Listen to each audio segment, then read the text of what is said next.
पूरी तरह शांत और संयम में बैठी रही। उन्होंने इन फालतू बातों को तवज्जो देना जरूरी नहीं समझा। उसी समय बैंक का एक कर्मचारी पवन वापस अंदर आता है। उसका पद छोटा है लेकिन इंसानियत में ऊंचा। भीड़ में घुसते ही उसकी नजर उस महिला और उसकी मां पर जाती है जिनके बारे में फिजूल बातें हो रही थीं। कोई उन्हें फ्री की भीड़ कह रहा था, कोई बोल रहा था इनका अकाउंट यहां क्या कर रहा होगा। पवन को यह सब सुनकर बहुत बुरा लगता है। वह सीधे वेटिंग चेयर पर जाकर नीतू वर्मा के पास खड़ा हो जाता है।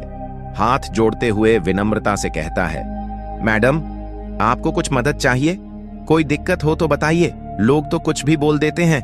नीतू उसकी बात सुनकर हल्के से मुस्कुराती है और कहती है, हाँ बेटा, असल में मुझे मैनेजर से कुछ जरूरी बात करनी है, अगर तुम मदद कर सको तो।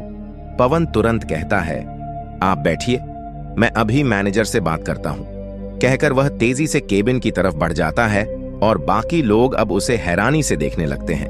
अरे, ये पवन उस महिला के लिए इतना दौड़ क्यों रहा है? क्या कोई जान पहचान की लगती है क्या? लेकिन किसी को क्या पता कि जिस औरत को वे बेचारी समझ रहे थे वही इस जिले की डीएम मैडम है।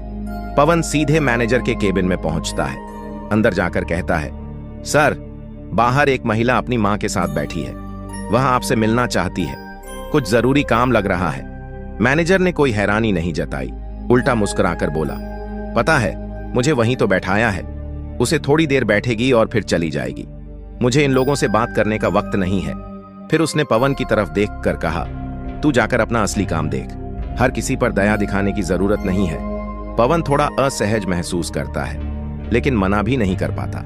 वह चुपचाप लौटकर अपने दूसरे काम में लग जाता है।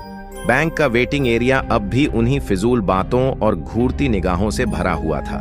नीतू वर्मा, जो अभी तक संयम में थी, अब मां की तरफ देखकर बोली, मां, लगता है इन्हें कुछ फर्क नहीं पड़ता, चलो अब मैं खुद बात करती हूं। वह धीरे से खड़ी होती है, साड़ी के पल्लू को ठीक करती है और सीधे मैनेजर के केबिन की ओर बढ़ने लगती है।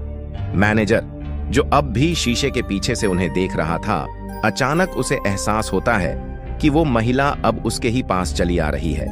घबराकर वह जल्दी से बाहर निकलता है और रास्ता रोकते हुए बोला, हाँ भाई बोलो, क्या काम है? नीतू ने वही पुराना लिफाफा आगे बढ़ाया।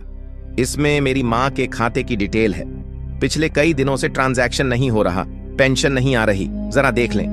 मैनेजर ने लिफाफा हाथ में लिए बिना ही जवाब दिया। देखो भाई, जब खाते में पैसे नहीं रहते तो ट्रांजैक्शन भी नहीं होता। लगता है तुमने पैसे जमा नहीं करवाए होंगे, यही वजह है। नीतू अब भी पूरी विनम्रता से बोली।